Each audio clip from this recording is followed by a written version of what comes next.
the Heritage area, and I'm here at the site of Matthews Hill. I'm here with Kevin Pawlak with the Prince William County Historic Preservation Division, and we're commemorating the 159th anniversary of the First Battle of Manassas, First Battle of Bull Run. Now, today we're going to take a couple of video stops and talk about not just the setting of the battle here and the actions, but also how it affected the civilian populations here, and how the civilian populations also influenced the battlefield, some of the physical parts of the landscape. But to kick us off with Matthews Hill, we're gonna talk to Kevin. Tell us more about where we are, why it's important.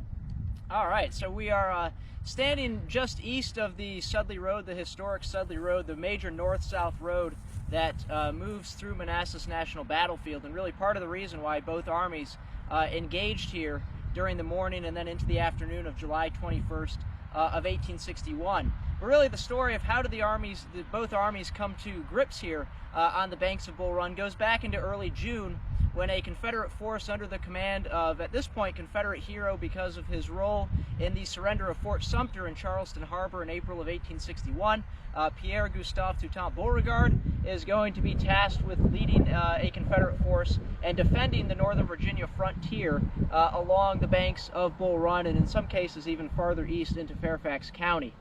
Obviously, we're about 25 miles outside of Washington, D.C., and so for the Confederates, this is sort of a big morale boost to have an army within 25 miles of the nation's capital as the Confederacy is trying to establish itself. And for the Lincoln administration, this is really a poke in the eye, if you will, of having a Confederate army so close. And with plenty of calls from politicians, newspapers, and Northerners alike, the Lincoln administration essentially caves to this call of "On to Richmond," the early call that came from newspapers earlier in July of 1861. And so beginning 5 days previous to the Battle of First Manassas, about 35,000 Union soldiers under the command of Irvin McDowell will move out from behind the defenses of Washington with the objective of defeating the Confederate Army here on the banks of Bull Run. And we'll see, of course, that transportation is one of the key elements to getting the troops here. Of course, Johnson's army coming in as well from the west for the Confederates, but as I understand it, and correct if I'm wrong, the Union lines, as they're marching down, these are new soldiers. They're stopping at creeks to take off their shoes. You know, they're not the practice troops that we're going to see later in the war, and so they take the full time to get down to this area. Yeah, their march is pretty slow because they are, as you said, falling out of the ranks constantly to pick berries, get water, things like that, sightsee in many cases for a lot of these soldiers from the north that had never been to Virginia before. And so it is a very slow-moving process. And of course, for everybody, almost everyone engaged on this battlefield, close to 70,000 soldiers between north and south, war is brand new to them. Just like it's going to be brand new to a lot of the civilians that are living here on the battlefield. They've talked about it for, in some cases, people have talked about a coming war for years.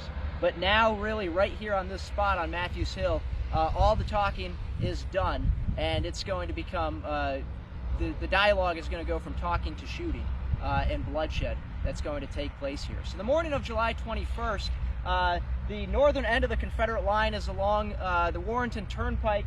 Difficult to see from here, but you'll notice there are a couple rises behind me, and then down in the valley behind us is where the Warrenton Turnpike, modern Route 29, runs. And the Confederate left was anchored there along Bull Run and along the Warrenton Turnpike at the Stone Bridge. But Union troops began marching around the Confederate forces early that morning to try and drive towards Manassas Junction, the major rail junction that was here. And so Confederate forces are going to redeploy behind us here on Matthews Hill, and by about 9-10 o'clock on the morning of July 21st, again, the action is really going to pick up, and it's going to become pretty vicious action. But of course, as you alluded to, because everybody is so brand new on this battlefield, it's going to be very confusing and easily mismanaged action as well. But the fighting will rage here on Matthews Hill for about an hour and a half or so before Confederate troops are driven back to the farthest eminence that you might be able to see in the background, and that is the Henry House Hill, where we're going to be stopping in just a few minutes to talk a little bit more about that. That's right. So we'll join you again a little bit further down the pike here at Henry House Hill, again talking about as the battlefield progresses and how it influenced civilian lines here, how everyone kind of learned how to war.